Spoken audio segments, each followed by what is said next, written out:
Hi! Hello! Welcome back to my channel. రైతులందరికీ నమస్కారం.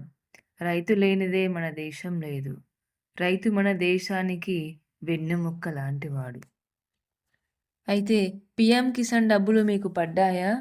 పడలేదా? పడలేకుంటే కారణాలేంటి? అనే విషయాన్ని ఇప్పుడు మనం ఈ వీడియోలో తెలుసుకుందాం.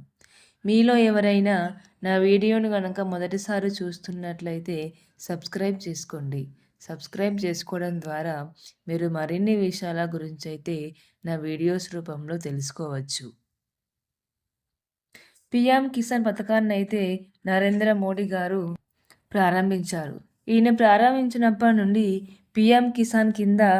6,000 చొప్పున 3 విడతలుగా రూ. 2,000 రైతన్నల ఖాతాలలో అయితే జమ కావడం జరుగుతుంది.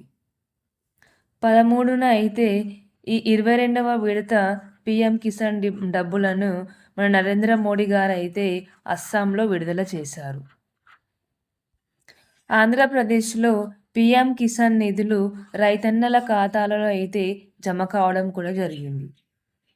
అలాగే ఆంధ్రప్రదేశ్‌లో పీఎం కిసాన్‌తో పాటు అన్నదాత సుఖీభవ నిధులను కూడా రైతన్నల ఖాతాల్లో జమ చేశారు సీఎం చంద్రబాబు నాయుడు గారు.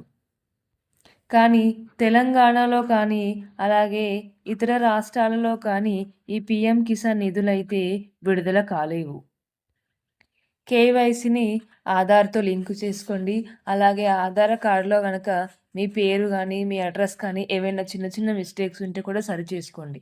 ఎందుకంటే ఈ 2 లేదా 3 రోజులలో పీఎం కిసాన్ నిధులైతే రైతన్నల ఖాతాల్లో అయితే జమ కాబోతున్నాయి. మీకు గనుక నా వీడియో నచ్చినట్లయితే లైక్ చేసుకోండి. లైక్ చేసుకోవడం ద్వారా ఈ వీడియో మరింత మంది రైతన్నలకు చేరుతుంది. అలాగే షేర్ చేయండి. మీ బంధుమిత్రులకి, మీ చుట్టుపక్కల వారికి షేర్ చేయడం ద్వారా వారికి రైతు బంధు పీఎం కిసాన్ గురించి అవగాహన కలుగుతుంది. అలాగే కామెంట్ చేయండి. మీలో ఎవరికైనా పీఎం కిసాన్‌కి సంబంధించిన ఏవైనా సందేహాలు ఉంటే కామెంట్స్ రూపంలో నాకు తెలియజేయండి. అలాగే సబ్స్క్రైబ్ చేసుకోండి. సబ్స్క్రైబ్ చేసుకొని బెల్ ఐకాన్‌ని ఆన్‌లో ఉంచుకోవడం ద్వారా మీకు నా వీడియోస్ అన్నీ నోటిఫికేషన్ రూపంలో అయితే చేరుతాయి.